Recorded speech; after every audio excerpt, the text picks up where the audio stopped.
ವಿಜಯಪುರದಲ್ಲಿ ಸಂಕ್ರಾಂತಿ ಹಬ್ಬಕ್ಕೆ ಹೋದಂಥ ಕಾರ್ಮಿಕರಿಗೆ ಇಟ್ಟಂಗಿ ಬಟ್ಟಿಯಲ್ಲಿ ಅಮಾನುಷವಾಗಿ ಹೊಡೆದಿರುವಂಥ ಘಟನೆ ಈಗಾಗಲೇ ಇಡೀ ರಾಜ್ಯಾದ್ಯಂತ ವಿಡಿಯೋ ವೈರಲ್ ಆಗ್ತಾ ಇದೆ. ಈ ಕುರಿತಂತೆ ಮಾತಾಡಲಿಕ್ಕೆ ನನ್ನ ಜೊತೆ ಕಾರ್ಮಿಕ ಸಚಿವರಾದಂಥ ಸಂತೋಷ್ ಲಾಡೋರೇ ಇದ್ದಾರೆ. ಅವ್ರನ್ನೇ ಮಾತಾಡಿಸ್ತೀನಿ.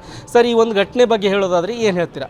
ಇದು ಫಸ್ಟು ಇದು ಮಾನವೀಯತೆ ಮಾನವೀಯತೆ ಇರತಕ್ಕಂಥ ಯಾರು ಈ ರೀತಿ ಮಾಡಲ್ಲ. ಇದು ಇನ್ಹ್ಯೂಮನ್ ಆ್ಯಕ್ಟ್ ಅಂತ ಕರಿತೀವಿ. ಇದು ಮನಸ್ಥಿತಿ. ಆ ಮನಸ್ಥಿತಿ ಯಾವ ರೀತಿ ಇದೆ ಅಂತಂದರೆ, ಯಾರನ್ನ ಒಬ್ಬರನ್ನ ಈ ರೀತಿ ಹೊಡಿತಕ್ಕಂಥದ್ದು, ಅದು ಹಬ್ಬಕ್ಕೆ ಹೋಗಿ ಬಂದಿರತಕ್ಕಂಥವ್ನಿಗೆ ಹಿಡ್ಕೊಂಡು ಈ ರೀತಿ ಹೊಡಿತಕ್ಕಂಥದ್ದು ಏನೋ ಮಾನಸಿಕ ಇರತಕ್ಕಂಥ ಜನರು ಈ ರೀತಿ ಮಾಡ್ತಾರೆ. ಅದು ನಾನು ವೈಯಕ್ತಿಕವಾಗಿ ಖಂಡನೆ ಮಾಡ್ತೀನಿ. ನಮ್ಮ ಇಲಾಖೆ ಅಧಿಕಾರಿಗಳಲ್ಲಿ ಹೋಗಿದ್ದಾರೆ. ಕಾನೂನಲ್ಲಿ ಏನು ಕಠಿಣ ಕ್ರಮ ತೊಗೋಬೋದು ಅದು ತೊಗೊಳ್ತೀವಿ. ಅದರ ಜೊತೆಗೆ ಪೊಲೀಸ್ ಕೇಸ್ ಹಾಕ್ತಕ್ಕಂಥ ಕೂಡ ಆಗ್ತದೆ. ಅದು more than anything else it's ಲೇಬರ್ಕಿಂತ ಜಾಸ್ತಿ ಈ ರೀತಿ ಹೊಡಿಲಿಕ್ಕೆ ಯಾರಿಗೆ ಅಧಿಕಾರ ಇಲ್ಲ.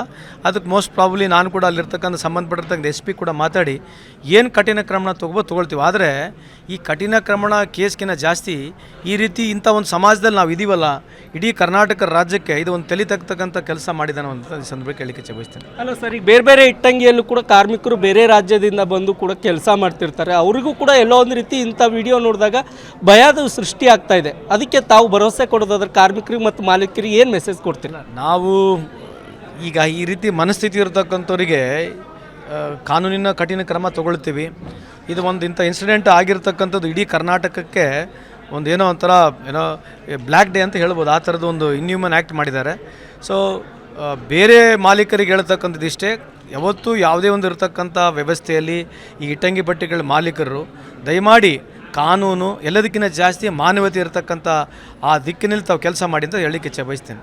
ಇದೆಷ್ಟು ಕಾರ್ಮಿಕ ಸಚಿವರಾದಂಥ ಸಂತೋಷ್ ಲಾಡ್ ಅವರ ಮಾತಾಗಿದೆ. ರಾಯಚೂರಿಂದ ಕ್ಯಾಮ್ರಾಮನ್ ಶ್ರೀನಿವಾಸ್ ಜೊತೆ ಜಗನ್ನಾಥ್ ಪೂಜಾರ್, ಏಷ್ಯಾನೆಟ್ ಸುವರ್ಣ ನ್ಯೂಸ್.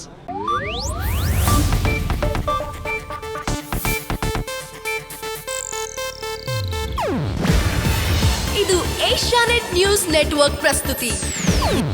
ನೀವು ನೋಡ್ತಿದ್ದೀರಾ ಏಷ್ಯಾನೆಟ್ ಸುವರ್ಣ ನ್ಯೂಸ್.